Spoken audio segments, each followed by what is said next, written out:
Alors bonjour, aujourd'hui dans la capsule numéro 2, on va aborder les 2 premiers versets du chapitre 1 de l'Épître aux Éphésiens et je les lis ici.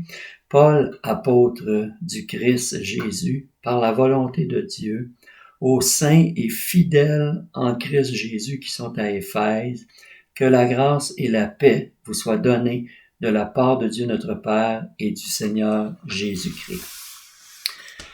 Moi, ce qui m'émerveille de l'apôtre Paul, c'est sa capacité à s'identifier comme étant quelqu'un de Jésus-Christ. Et je crois que chaque homme de foi, chaque femme de foi devrait être capable d'en faire autant parce que nous sommes identifiés de Christ.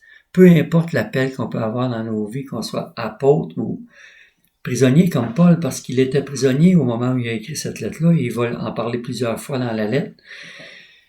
Et j'aime cette conviction que Paul avait de qui il était en Jésus-Christ. Et je suis convaincu que s'il avait été concierge, ça n'aurait rien changé à son zèle, à son ardeur. Parce que pour Paul, ce qui comptait, c'était pas son titre, c'était sa relation avec Christ. Paul ne regardait pas à son titre et nous non plus, on ne doit pas regarder au titre ou aux fonctions qu'on peut avoir, mais à la relation.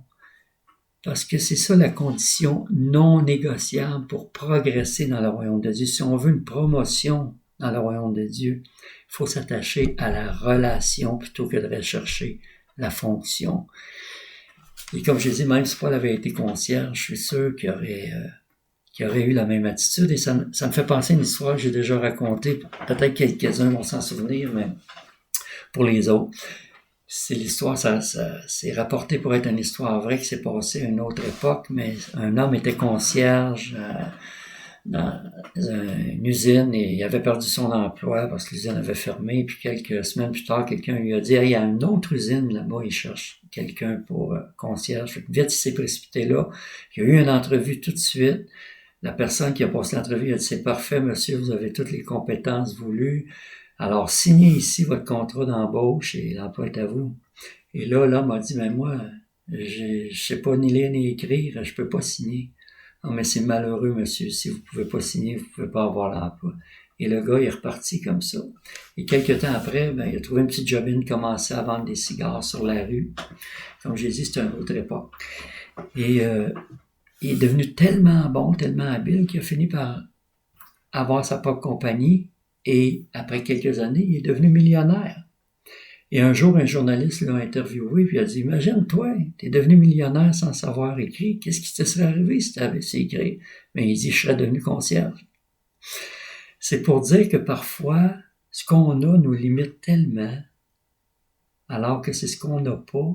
Si on a la foi en Christ, Jésus, si on a la foi, on va pouvoir nous propulser bien au-delà des limites où on aurait été maintenu par ce qu'on a ou croit avoir. D'ailleurs, nous aussi, on a eu toute une promotion. On est passé de pécheurs à saints. Parce que Paul, dans cette lettre, ne dit pas qu'il écrit aux pécheurs à Éphèse. Il dit qu'il écrit aux saints qui sont à Éphèse. Parce que même s'il écrit à des personnes qui habitent un lieu géographique précis sur la terre, au niveau terrestre, oui, mais au niveau céleste, il écrit à des gens qui habite une personne qui habite dans les cieux, et en esprit, on est un seul esprit avec Christ, on est une entité avec Christ. Un saint, c'est quelqu'un qui forme une entité inséparable avec Christ, qu'on ne peut pas détacher quelqu'un qui est en Christ et dire que c'est encore un chrétien, que c'est encore un saint. Quelqu'un, pour être saint, doit être attaché à Christ. Et ça, c'est important de le comprendre parce que il faut qu'on réalise ce privilège qu'on a. La parole dit, celui qui s'attache au Seigneur est avec lui un seul esprit. C'est un peu comme la formule de l'eau H2O. Tu ne peux pas séparer, tu as deux molécules d'hydrogène, une molécule d'oxygène. Tu ne peux pas séparer les deux et avoir encore de l'eau. Il faut qu'ils soient ensemble. C'est pas comme de l'eau de mer. Le sel dans l'eau de mer, tu peux séparer le sel de l'eau, tu vas avoir encore de l'eau, mais tu ne peux pas enlever l'oxygène de l'hydrogène pour avoir encore de l'eau. Tu ne peux pas enlever la personne de Christ pour avoir encore un saint. Alors, c'est important de comprendre ça, parce que si quelqu'un n'a pas l'Esprit de Christ, il ne lui appartient pas. Et Paul écrit non pas seulement aux saints qui sont à Éphèse, mais aussi aux fidèles. Et c'est important de comprendre ça aussi, parce qu'un fidèle, c'est quelqu'un qui fait quelque chose avec ce qu'il a reçu. Paul va dire à Timothée, par exemple, ailleurs, ce que tu as entendu de moi en présence de beaucoup de témoins, confie-le à des hommes fidèles qui soient capables aussi de l'enseigner à d'autres. Un saint, je le répète, c'est quelqu'un, un fidèle qui fait quelque chose avec ce qu'il a reçu. Si on a reçu une position de sainteté, une position céleste, si ça c'est notre position céleste, on doit en démontrer le caractère dans notre condition terrestre. Et ce qui est intéressant, c'est que l'Épître aux Éphésiens est vraiment divisé en 2 parties, de 3 chapitres chacun, il y a 6 chapitres. Les 3 premiers chapitres, 1, 2, 3, c'est la partie vraiment doctrinale. La théorie que Paul apporte pour nous expliquer qui on est en Jésus-Christ. Mais Dieu veut pas qu'on reste des théoriciens, il veut qu'on soit des praticiens. Et les chapitres 4, 5, 6 nous parlent de la pratique concrètement, de ce qu'on doit faire pour être fidèle à notre position céleste dans notre condition terrestre. Alors oui, c'est important de comprendre ça parce que c'est à eux que le verset 2 s'adresse lorsqu'il dit que la grâce et la paix vous soient données de la part de Dieu notre Père et du Seigneur Jésus-Christ. On veut tous de la grâce et de la paix, surtout dans des temps comme on vit présentement. C'est 2 thèmes majeurs à travers toute l'Épître, des jumeaux qui marchent main dans la main. Et on doit leur donner la main. On en a besoin ici maintenant. Ici maintenant.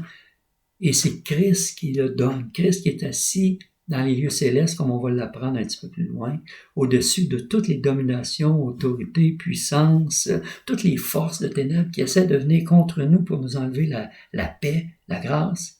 Et Christ est au-dessus et on va apprendre aussi que nous aussi, on a été ressuscités avec Christ et qu'on est assis avec lui dans les lieux célestes, au-dessus de tout ce qui vient contre nous. Alors, on se donne rendez-vous pour la 3e capsule. Mais gardez ça dans vos cœurs. Vous êtes un seul esprit avec Christ. Vous êtes des saints. Commencez à parler de vous comme la Bible parle de vous. Et vous allez voir votre fidélité se développer aussi de plus en plus. À la prochaine capsule. Au revoir.